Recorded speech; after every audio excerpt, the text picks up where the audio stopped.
Good morning guys, and bungad sa atin, daming pipe. Ito, blaster ako ngayon, blaster. Yan ang aking trabaho ngayon. Kasi yung mga kasama ko, mga pinayakuha ng ticket sa crane, kaya kami dalawa lang ang kasama ko. Medyo mabigat pero ganun talaga. Ayan guys, tapos na ang ating araw. Bilis lang pag nagbablast kasi hindi mo mapansin na tumatakbo yung oras. Nasa loob ka minsan 2 oras, tatapos ka, break time, may pasok uli, break time uli after 2 hours, 3 hours. So ayan, kaso dalawa lang kasi kami nagtatrabaho. Lahat sila nagte-training ng nagte-take sila ng crane course. Mostly kasi mga bago muntik na may mga disgrasya na naman. So mga veterano lang natira na nagtatrabaho. Karamihan mga nagko-course sila ngayon. Kaya walang overtime, uwi na. Yan, medyo masama ang weather ngayon. Takas ng hangin sa labas. Yan. Dami pa mga nagte-trading pa sila. Nakatan yung mga tubo na yan, gagawin pa namin lahat yan. Sobrang busy nga season na to. Kasi natapos yung season namin last March. Tapos ngayon naman ala namin magkakaroon kami ng maganda-gandang break ng summer. Hindi rin pala. Pero ganun pa man ginagawa pa rin namin ang paraan ni Carla na makapamasyal, tsaka makapag-enjoy sa buhay. Alam naman natin, di ba? Hindi naman laging ganun. Tapos magwi-winter pa. Marami nga kami mga gustong puntahan, kaso nga syempre mga priority muna ang gagawin natin. Lalo na si Carla. Pag mga ganitong panahon ngayon nagbabago, yung parang uulan ng malakas, sobrang sakit ng ulo niya. Kagabi pa lang baling na siya ng baling sa kama, parang sobrang sakit na. Kaya sabi ko nga hindi natin alam ang takbo ng buhay. Kung ano man nang meron tayo, gawin na natin o ibigay na natin sa mga mahal natin sa buhay. Tapos kachat din namin kagabi si Mami. Yun, balak nga rin namin na sana makauwi kami next year. Kinikwenta-kwenta nga ni Carla yung mga konting ipon para nang sa ganun ma-budget. Magaling kasi mag-budget si Carla. Actually siya nga talaga nagbabudget Ako dumadaan na sa kamay ko talaga yung sweldo. Hindi kami kagaya ng mga iba na pamilya na ikaw bahala dito, ako bahala dito, ganyan. Sa amin kasi siya yung bahala, basta ako magtatrabaho kung ano yung kaya ko ibigay, yun ang bibigay ko. Kasi mas kampante ako na siya yung nagbabudget sa amin. Kahit sa mga bata, mas nakakaipon ng mas maganda. Hindi naman doon sa gastador ako. Kumbaga mas mas kampante talaga ako na siya may alam tungkol sa pera at mga budget. Basta sa mga physical na trabaho, ako nang bahala dun. So yun, sana matupad namin yung mga pangarap na gustong puntahan ni Carla. Ako naman kasi hindi naman ako masyadong nangangarap na pumunta pa sa iba-ibang bansa, pero siya kasi yung gusto niya makapunta ng Korea, Japan, ganyan, sa iba pang lugar. Basta ako kasama lang niya, okay na, masaya na ako doon. Nakita ko lang siya na masaya. Yan. So uwi muna tayo at makapagpahinga. Magandang gawi, bayan. Alas ka, uwi ko lang sa work, luto na kaagad kasi anong oras na rin, late na. Kagabi ka-chat nga namin si Mami. So yan ang aming pagkain for today. Daing na bangus, tsaka ito. Hindi ko alam kung anong tawag sa talong na yan, pero in-air fry ko lang siya. Tapos ginisa ko sa maraming bawang, green onion, at tsaka chili garlic. Ano yung recipe mo? Hindi ko alam kung tawag nga dyan Talonggis. Masarap naman Masarap Yun ang importante ron. Masarap. Ano naman siya? Edible. Tapos yung sausawan nung daing na bangus. Yan. Ang dami nagtatanong ng recipe nung nakaraan Ayun sa shrimp. Hindi ko kasi napakita yun eh. Pero masarap yan. Try nyo. Okay yun sa mga salad, sa noodles. So ayan, kain tayo. Ayun, dalawa kinukuha na yung kanin. Wala pa yung kanin eh. Ayun nanonood kami ng nanonood kami ng balita eh. Ito sa US na balita to eh. This program, which allows businesses to hire foreign nationals for short-term jobs, has been under fire for allowing exploitation and depressing wages. Recent reports, including a scathing assessment from the United Nations, have labeled it a quote-unquote breeding ground for contemporary forms of slavery. But medyo bad news sa ating mga actually bad news sa mga aspiring na gustong magtrabaho dito sa Canada. Yung mga nangangarap na pumunta, yung mga nandito na. Marami talagang diyan. Kanina nga lang, di ba, pinakita ko yung trabaho namin, dahil trabaho, sabi ko. Pero hindi kami makakuha ng mga workers na kagad. Na ano pangalan? Ayun. So yun nga, ibig sabihin nga yun, sabi ko nga marami kaming mga trabaho, ganyan, marami ganyan. Pero ganun pa man, kumbaga secure yung trabaho namin. Salamat pa rin kung para sa nangyayari. Maraming salamat pa rin at kahit nakakapagod, di ba? Meron kang inaasahan na papasukan mo kinabukasan. Kumbaga, ka na dyan eh. Kumbaga, stable ka na sa trabaho eh. Hindi gaya ito ngayon na nangyayari ngayon na announcement. Gaya nag-start na yun sa Quebec, diba? Na i-restrict nila yung pag-hire na ng low wage na mga temporary worker. Yun nga eh. Tapos, ang masama pa nun, pati yung mga existing na may temporary visa na worker na permit, hindi na rin nire-renew. Nag-start yan nung ilang days na panood ko rin sa balita, yung Quebec ang nag-start. Na sila for 6 months. Hindi mo na sila tatanggap ng mga temporary workers.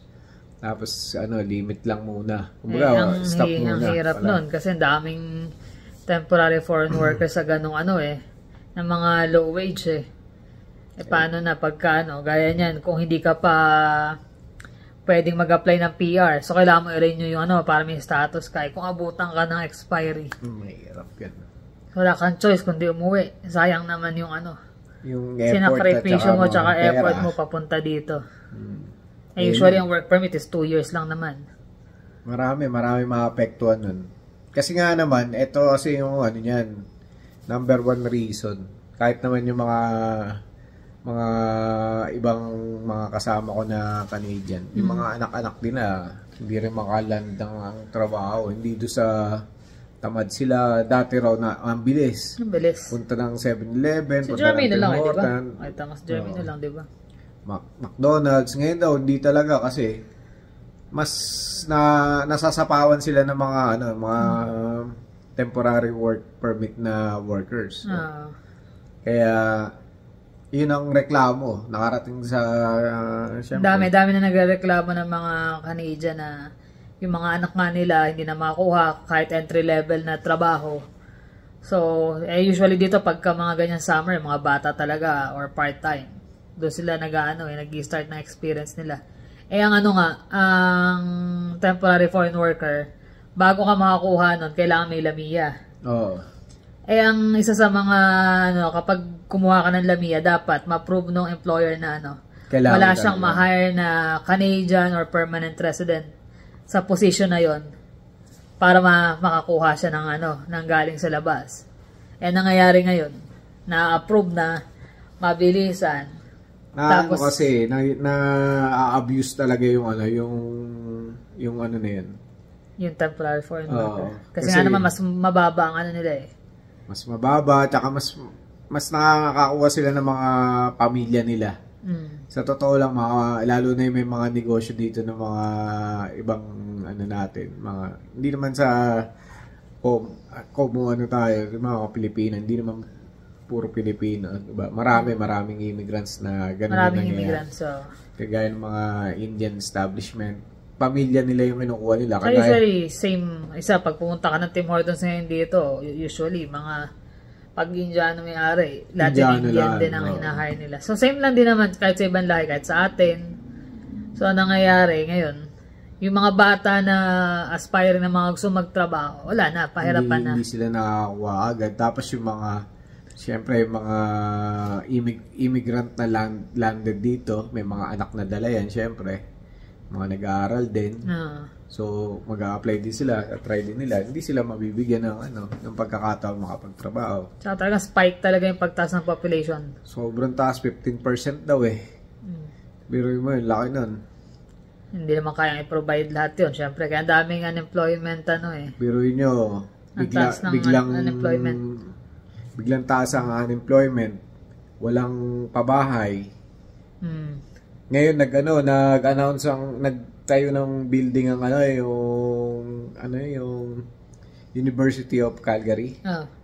Nagtayo sila. Para sa mga students. Para imbis na school facility, dorm. Okay. Dorm. Tapos yung mga dorm na yun para sa mga foreign students. Sabi nung mga nag-comment dun sa sa post na yun. Kasi pinost nung UFC talaga. Sabi nung mga paano naman kami yung mga nandito? Paano kami mga Canadians talaga? Paano kami? Kailangan din naman namin magkaroon ng dorm namin kasi gusto rin namin maging kumbaga yung may walay sa pamilya or yung iba ibang lugar gusto mag-aaral dito sa Calgary. Sabi niya, bakit gano'n? Bakit unfair? Tapos alam mo magkano singil, parang 1,200 yata. Kada room? Kaya nga pera eh. Pera kasi talaga nga pera. Gaya niyan, yung student. Pag pumasok dito na student visa, ang tuition nila halos doble ng tuition ng Canadian at saka ng permanent resident. So, syempre nga naman, mas may pera dun eh. Kaso, ang daming ang loophole na nangyayari. Maraming palusutan eh. Kagaya nila yung mga certificate, mga diploma mills na tawag nila sa Ontario, ang dami. Lagi kasi namin napapanood sa mga news eh. Pero yun ba, ang capacity lang nung school niya 400. 400. Pero nasa 2 plus ata. 2,500. So, nangyayari yung ibang pumapasok, lang, online. Yung isa nga, first time niya nung nag-rally sila, first time niya nakita yung school niya. Dahil nga sa Dahil lang sila, binibigyan lang sila ng online course. Online, yung mga module nila, nasa online lang lahat. Ganon ang nangyayari ngayon. Kasi tapos, nga, syempre pera. Tapos walang bumabagsak. Di syempre. Kasi nga, nagbayad sila. Kaya syempre, hindi mo rin naman masisi yung mga estudyante na mag-rally. Kasi nga, nangyayari, nasa bahay lang sila, ang mahal ng tuition. So, kailangan lang magtrabaho para makarenta sila. Sa isang bahay, 15. 25 pa nga isa. Kasi isa, para makapagtrabaho siya, kasi nga walang makuhang trabaho, nagtatravel siya ng 4 hours. 2 hours papunta, 2 hours pabalik. So, 4 hours in a day. Tapos 12-hour shift daw. Pucha, sabi ko, ano na nangyari sa school mo doon? Wala na, hindi na school. Pagod na nga eh. Kaya lang, syempre, dahil nga yung mga magulang nasa bansa na nila, nag-spend na ng malaking pera. So, ayaw na nila. Nakakawa din, kasi nga, pangarap din nila eh. Kagaya, mostly mga mga East Indian. Binibenta nila yung farm, binibenta nila yung mga farm animal nila. Mga equipment nila sa farm para lang padala. Kaya hindi mo rin masisi na yung mga nagrarally dito na gano'n ang nila. Kasi nga, kumbaga sinugal na lahat ng magulang nila para makapunta rito eh. So, ang hirap nun, di ba? Meron nga raw Naiyak nga yung estudyante kasi kailangan niya raw magsinungaling sa magulang niya na okay lang siya. Okay siya. Pero totoo, pagkain niya problema. Kaya yung isang grupo doon sila yung mga libreng pagkain. So mostly mga student doon pumupunta para lang makakain. So just imagine, nakakaawa. Minsan hindi mo rin kasi maintindihan kung napapanood mo lang sa news, pero kung ilalagay mo yung sarili mo doon sa nila, maranasan mo. Sabi nga, ibro mo yung isa, only child siya. pagdating dito, hindi siya sanay na, syempre, may kahati ka sa kwarto. Parang ano siya eh, no? Prinsesa siya sa kanila eh. Pagdating dyan, 2 sila sa kwarto. Tapos 15 kayo sa bahay, hati-hati kayo. Tapos magtatrabaho ka, mag-aaral. So, ang hirap. Dahil nga sobrang dami, hindi na hindi na regulate ng maayos. Hindi na regulate. So, hindi na bigyan na ng maayos na yung mga temporary worker, yung mga student, which is mga nakakaawa kasi Kasi malaki nag-try yung, sila nag-try malaki sila yung nakukuha nung mga school, agent. Tsaka nung agent. Yung agent kasi, agent from the school, magpapadala. Siyempre, siya, is India, mapadala niya doon sa country nila.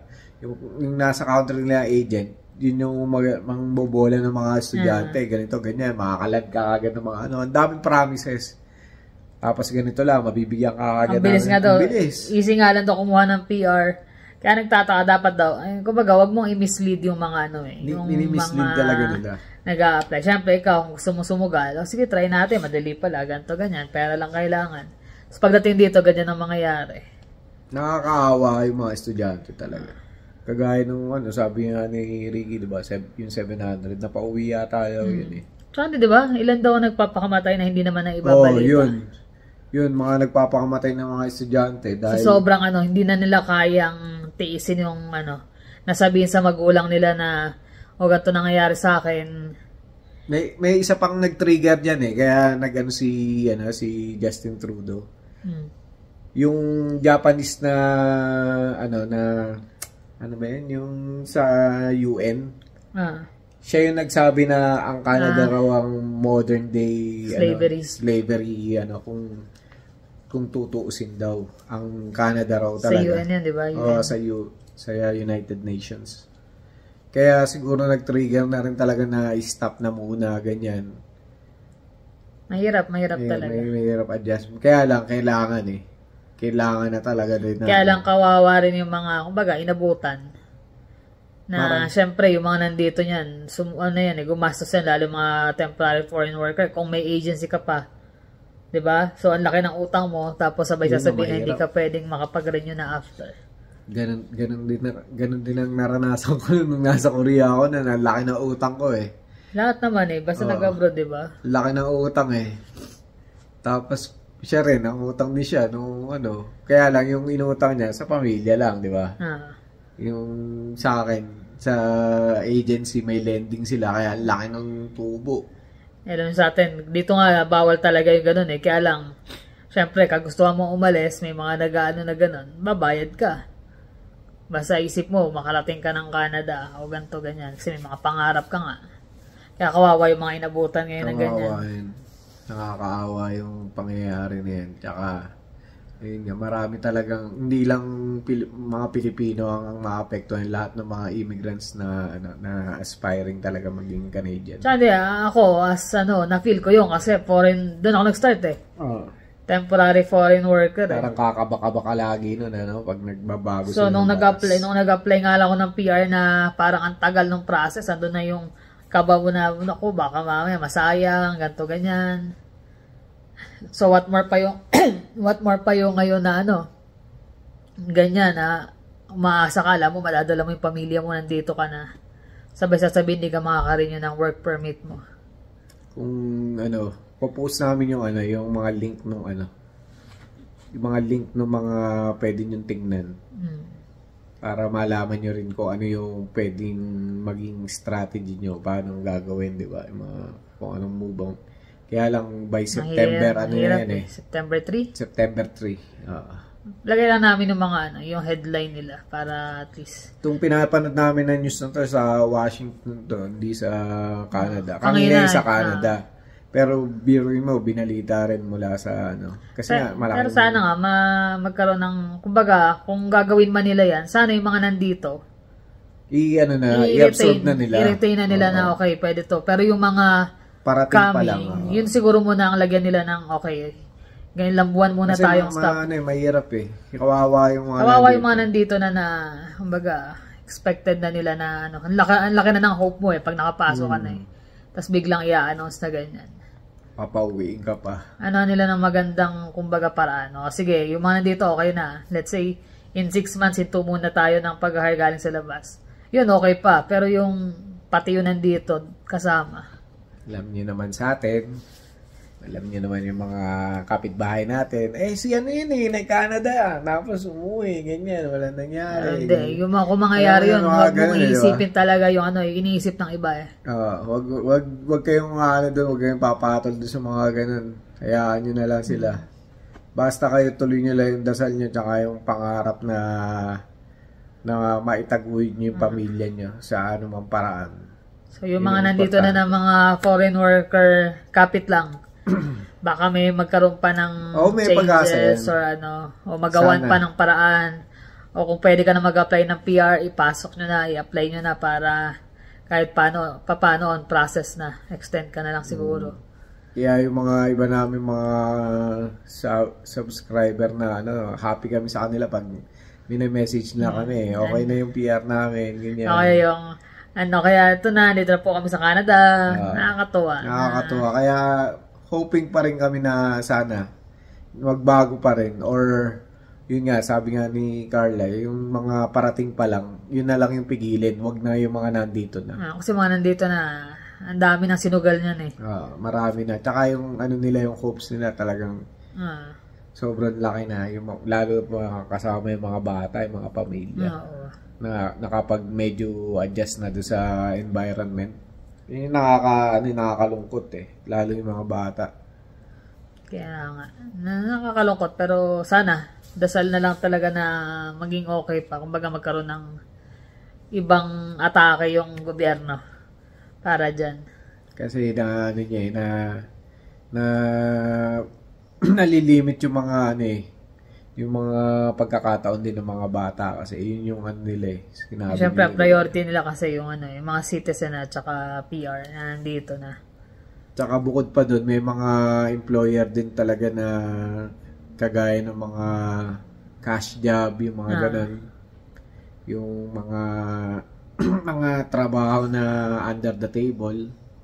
Talagang nakaabuso yun. Nakaabuso yung imbis na maibigay ng maayos, hindi na binibigay ng tamang pasweldo, yung mga ganun. Nandiyan minsan, dahil nga temporary worker, kahit tayo na overtime ka, o pasok ka nga to, syempre, hindi ka basta makahindi.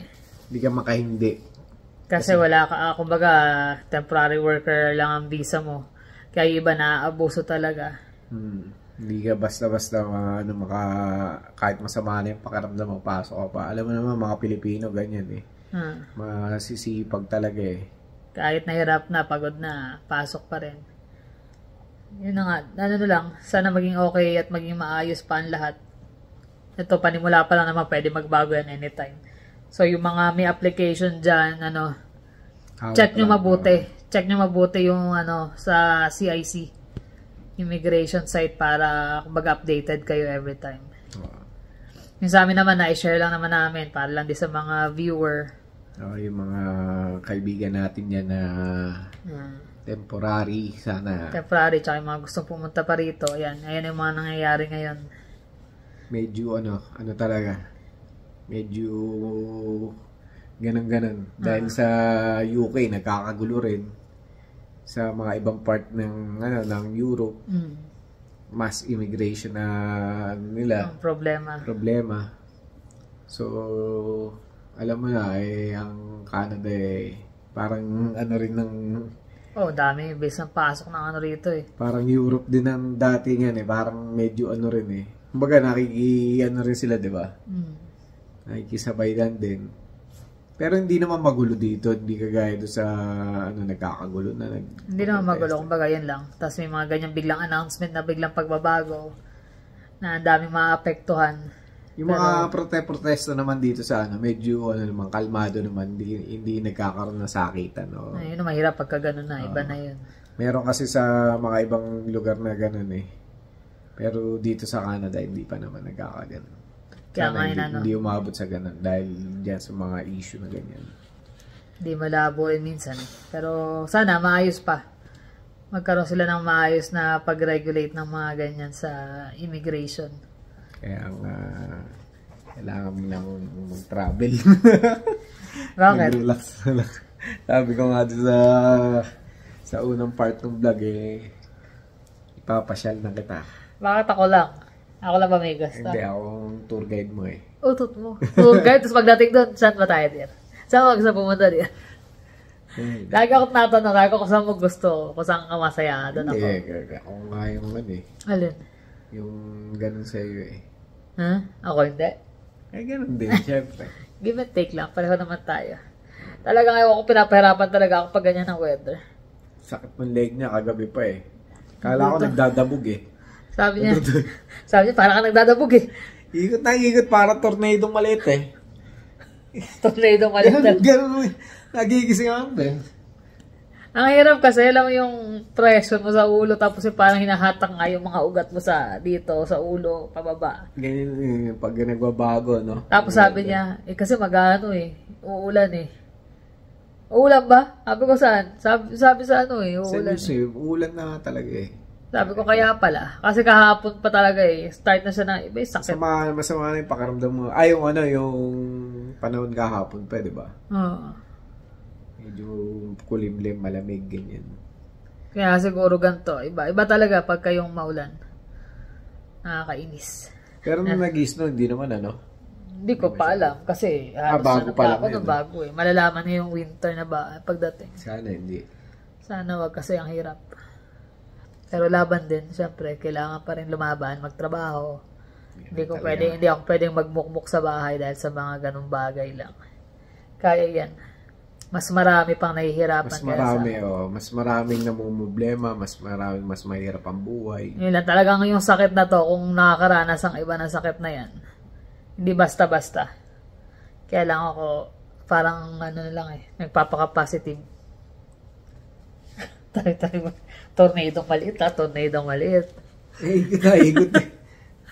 Yun lang naman guys, na-share lang naman namin sa inyo. Yan naman ang aming tatawa ka na naman no? Tontuwa ako pag iniloloko mo ako no?